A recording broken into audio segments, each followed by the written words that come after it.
Well, Kentucky is known for its horses, whiskey, and of course basketball, ingredients which make it a prime competitor for tourism dollars. Here in the Warren County area and the surrounding region, we of course have our natural resources, history, tradition, and something that no other part of the country or world has. We have Corvettes, which may account for an increase in travel spending last year. Well, it just so happens it's National Travel and Tourism Week, and we're going to find out about what's ahead for the tourism season as we talk with a member of the Bowling Green Area Convention and Visitors Bureau, and of course the man who runs the Corvette Homecoming. Kentucky Outlook is next. Stay tuned.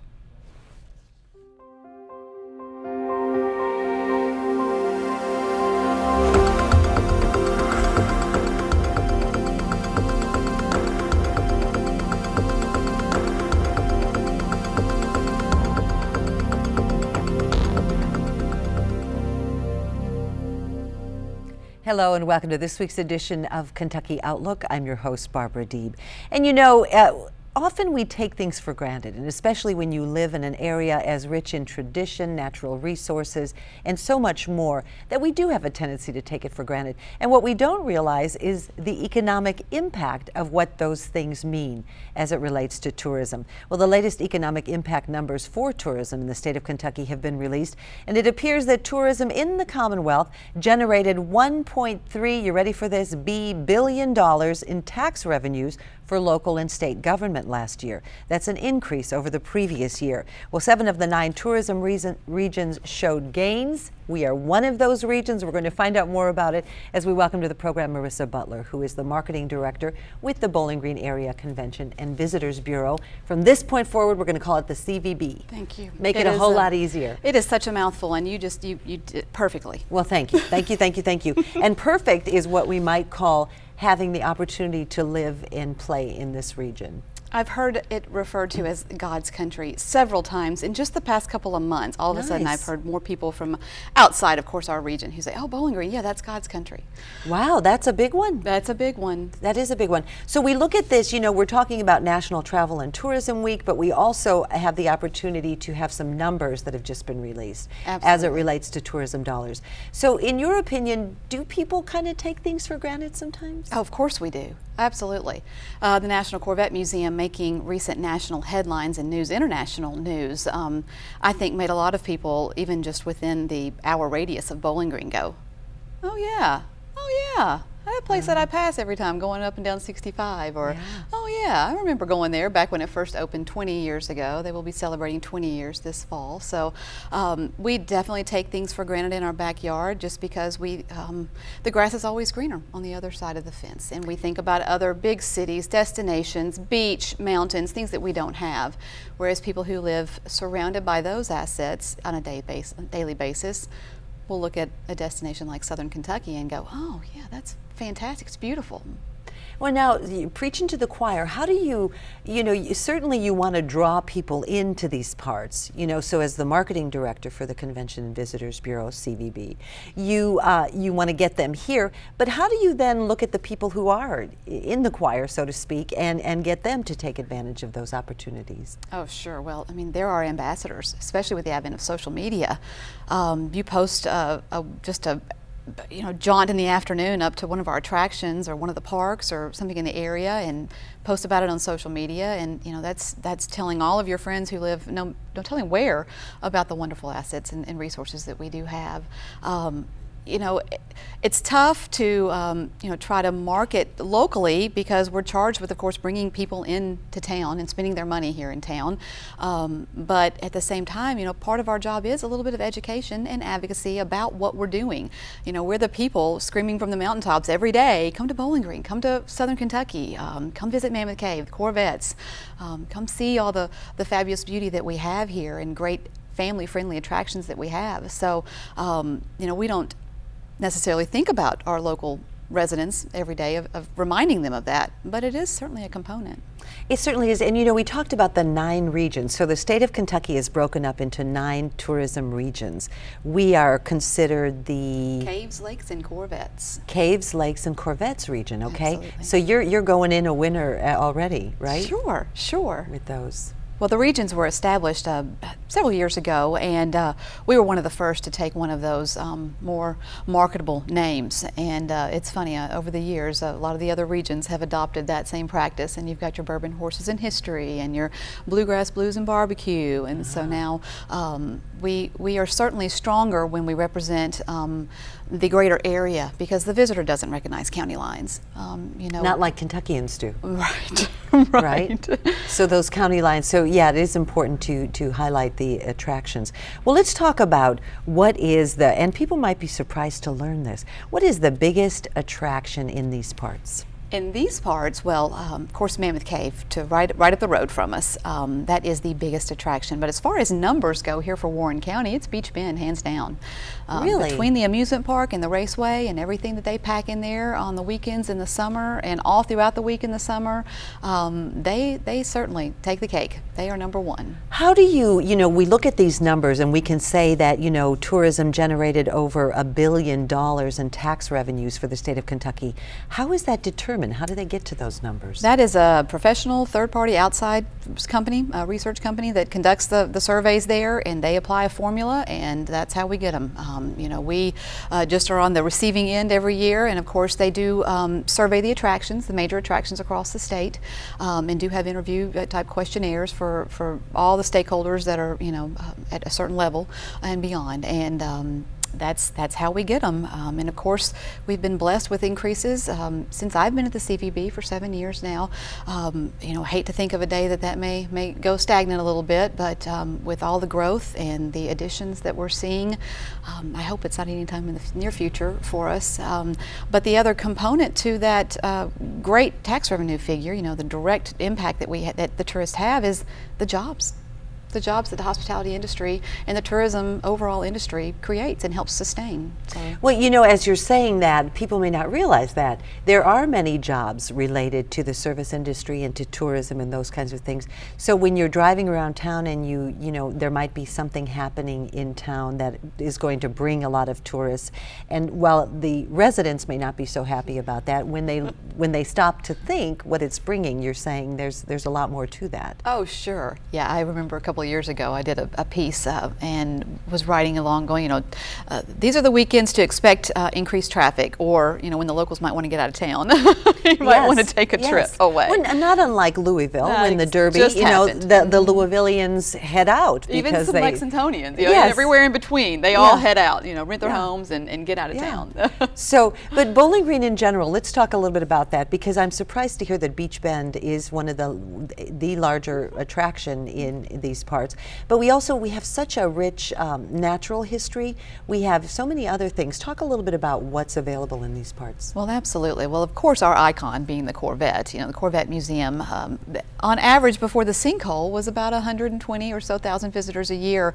And of course, we've learned that their attendance has definitely increased, almost 50% in March. So. Well, she says since the sinkhole, for those of you joining us who have no idea what we're talking about, recently, actually, it was in February at the National Corvette Museum. One of the natural resources that we have in these parts, because we are located on karst terrain, is we have something called sinkholes. And what occurred there in the dome of the National Corvette Museum, a sinkhole occurred, swallowing up 8 pristine collector Corvettes. And since that time, those Corvettes have been brought back to Earth, and so it's still being determined as to what's going to happen. What the next step is, What the next step is. But that, in and of itself, as the story evolves, that's a tourist attraction. Our caves and Corvettes are forever entwined now, and instilled in history, and definitely in the media as well. So we can't turn our backs on it. It is absolutely something that we should not have to have a day-to-day fear about, but it's part of life here. It's kind of part of the legacy now. Kind of our cross to bear. Some people have hurricanes, and some people are really prone to tornadoes. We're prone to sinkholes. Well, so that definitely, when you were saying that the National Corvette Museum in years past probably had 120,000 international visitors, now those numbers are up because people want to see the sinkhole. Absolutely. It's something about seeing it on national TV. I think then you can actually drive by and, oh, hey, I can see that same thing. Let's go. Yeah, I can see it right up front. Okay, so the Corvettes certainly, and I might add that Joe Pruitt, who is the director of the National Corvette Homecoming, is going to join us in the second half of the show to tell us about the Corvette Homecoming. But that certainly gets a lot of people here for tourism. Yes. Absolutely. Those Corvette enthusiasts, they are one big, giant, happy family. They love to get together. They love to talk their cars. They love to get together and talk about their modifications or this bodywork. So Joe can definitely tell you more about all of that. Oh, you know it. But we were talking about the tourism dollars and how, for a while there when the economy wasn't doing so well, we're slowly, the economy is recovering, but a lot of people were taking staycations is what they were calling them. Are we still seeing a lot of that? We're still seeing that, absolutely. But I think one of the key things that came out of that time period was the affordability of smaller vacations, shorter vacations, not necessarily going quite as far. People became a little bit more frugal, and we still remain to be a great, affordable, family-friendly destination. And Bowling Green's a great starting point for little day excursions, out into the region. Of course, you could stay in Bowling Green and visit Nashville for a day or two, and come back up here as kind of your hub. Of course, we are the commercial hub for all the 10-county region around us. So. Again, I think that the staycation is we're still seeing that. The people are finally getting back out and getting to do some more of their dream vacations. But for those little smaller ones, or for the off years that you maybe can't take the big one, we're a great viable destination still. And along with our natural resources, we talk about Mammoth Cave, Lost River Cave, the other caves right up in the region. We've got such great heritage and history here that even your history buffs, you've got young kids coming through school, you want to teach them some history. We've got Civil War history, of course, the heritage of the automotive industry throughout this region, Duncan Hines and some of his story, and so there's a lot of lessons to be had and learned and seen, experienced here in Bowling Green, and I think that again it's great for families. It is, and Duncan Hines, a lot of people may not be aware of the fact that Duncan Hines was born and raised in these parts, came back here, and his legacy lives on. Yes. Annual Duncan Hines Festival, one of my events to talk about. So that'll be happening this summer, July 12th. That takes place at Cheney's Dairy Barn this summer. Oh, okay. So kind of change in venue. Okay. Yes. And how are you going to celebrate Duncan Hines on July 12th? Well, the annual festival put on by the Bowling Green Junior Women's Club, and that'll be, of course, their Adventures in Good Baking recipe contest, and they'll have the Duck Derby out there as well, but in conjunction with the Ice Cream in a Movie series that takes place out there at Cheney's. So there will be actually showing a family-friendly movie. I think that one is Frozen for that particular weekend. Okay. So that will happen. There'll be, of course, a DJ and games and things for the kids. So just kind of one of those places you can take the kids to and not have to worry about any improper conduct going on around you. So it's kind of like PBS, how we talk about it being a safe haven. That is definitely a safe evening with the kids. Yes. Now, for those of you that have not been to Bowling Green in a long time, the downtown area is just exploding, if you will, in a wonderful way.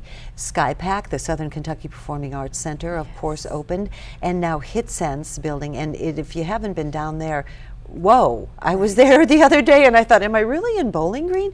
We have the Corsair Artisan Distillery, which I recently visited as well. Was surprised to see what a wonderful resource that is. Oh, and their expansion is beautiful. Yes, it's so nice. And they are completely committed to being a tourist destination. They want to be a stop. They want to be on the top 5 things that people do if they come through this area, and I definitely think that they're worthy, and we're trying to do everything we can to help them be that way. Who decides that? So if I'm traveling, I'm coming from another state and I see, oh look, there off of Interstate 65 is the office of the Bowling Green Area Convention and Tourism, and I'm going to stop in because I want to see what should I see when I'm in these parts. How do you determine what gets the rating as the top 5? Well, that's going to be a little bit of the attendance numbers, a little bit of the popularity, a little bit of experience with those attractions, knowing who we can count on and are going to really deliver the Bowling Green experience to the visitor, along with, of course, just a little bit of who's got the luck today. Okay, the luck of the draw. Yeah, we could do top 10 lists. We have actually we're rebranding our.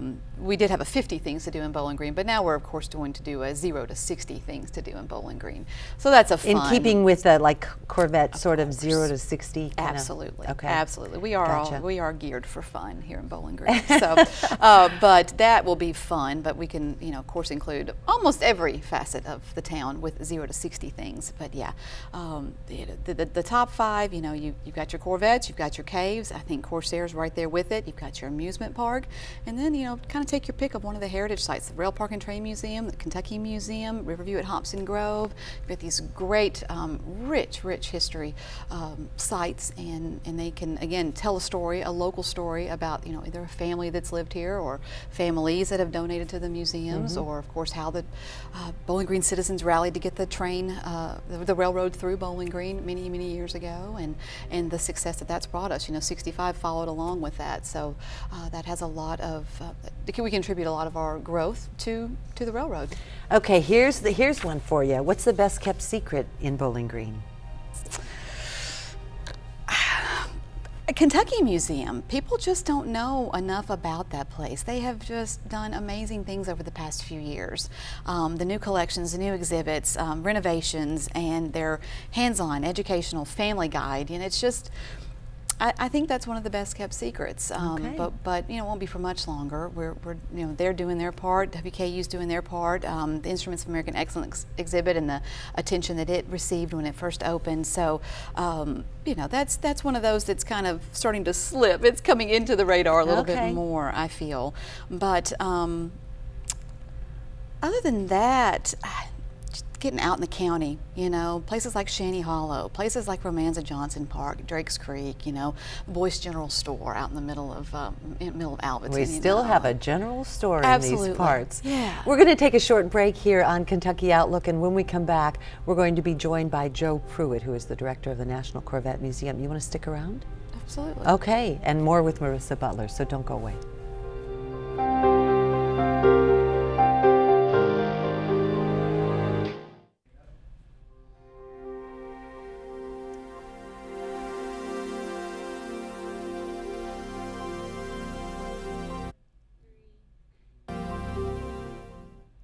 Kentucky Outlook continues. You know, I have this thing when I'm traveling the country, when I tell people that I'm from Bowling Green, Kentucky, and they'll say, aren't the Corvettes made there? And I'll say, yes. And everyone in the town drives one. And there's always that moment where people hesitate and go, no, but wouldn't that be nice? Well, something similar to that happens when we have the National Corvette Homecoming here in Bowling Green, when Corvettes from all over the world descend on our town.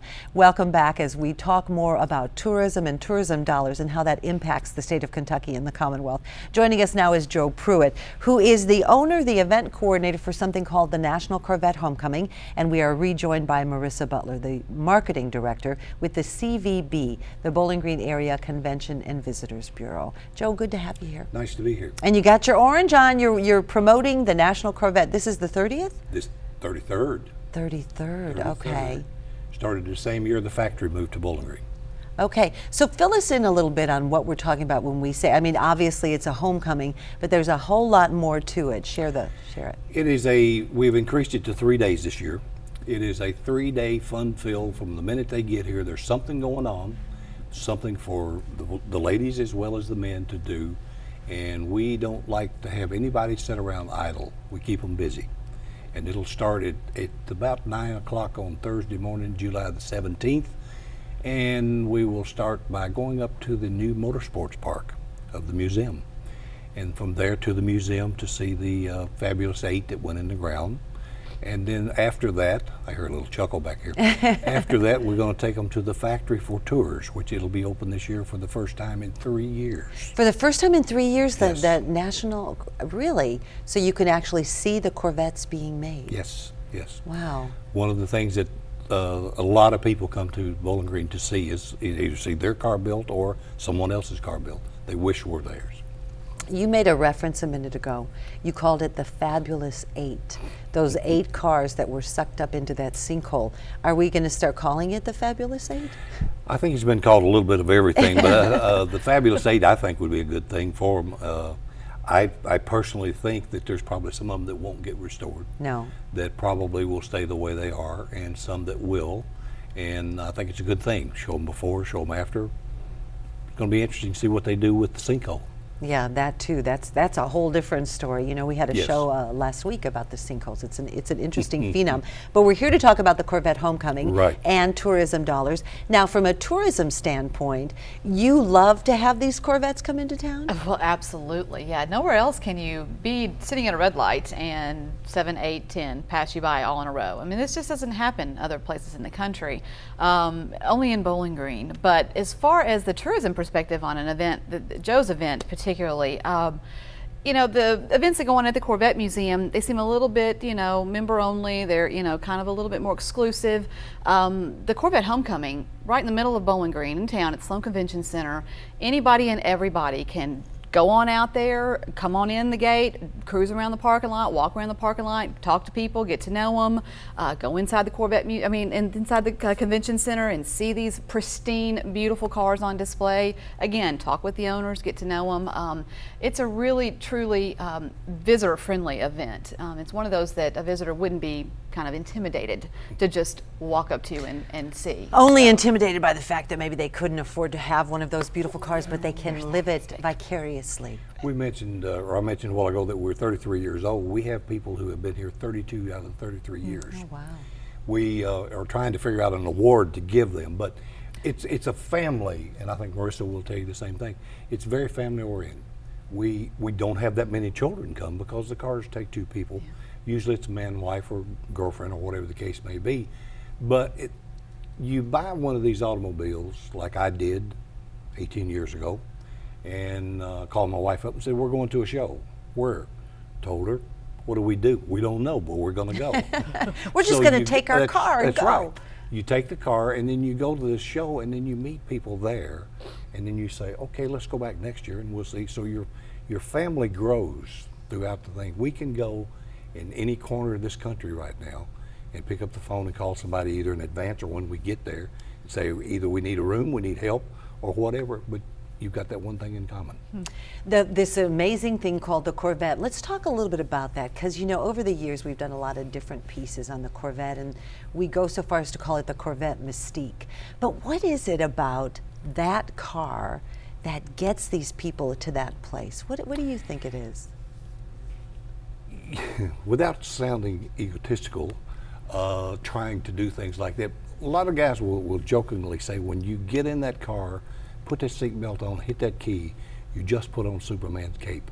You just put on Superman's That's right. cape. You know when you pull up to a stoplight, somebody's looking. You know when you park it, they're looking at it. A good example is last Saturday we took our car, which is 33 years old, to the museum, to an event up there that they had, and it happened to be shiny, pretty shiny, and everybody that went by talked about it, looked at it, or whatever the case is, and that's what bonds. I told the new plant manager when I met him a couple 3 weeks ago, I said, you're in for a treat. There is some fanatical people in this hobby as far as the car and it's what it will do. And he kind of grinned and he said, yeah, I understand I'm going to get a baptism. And I said, you are? Oh, yeah. If the lady that's in charge of GM right now, the CEO in Detroit, was not in hearings, being seen visibly like that, his job is more visible than hers. Oh, I see, because you know GM does have a new female GM, but the Corvette plant manager kind of rises. He's the cream of the crop. Everybody wants that job. That's the job that everybody wants. He's the person when he goes out to a show that everybody congregates around, because he's the one that builds the car.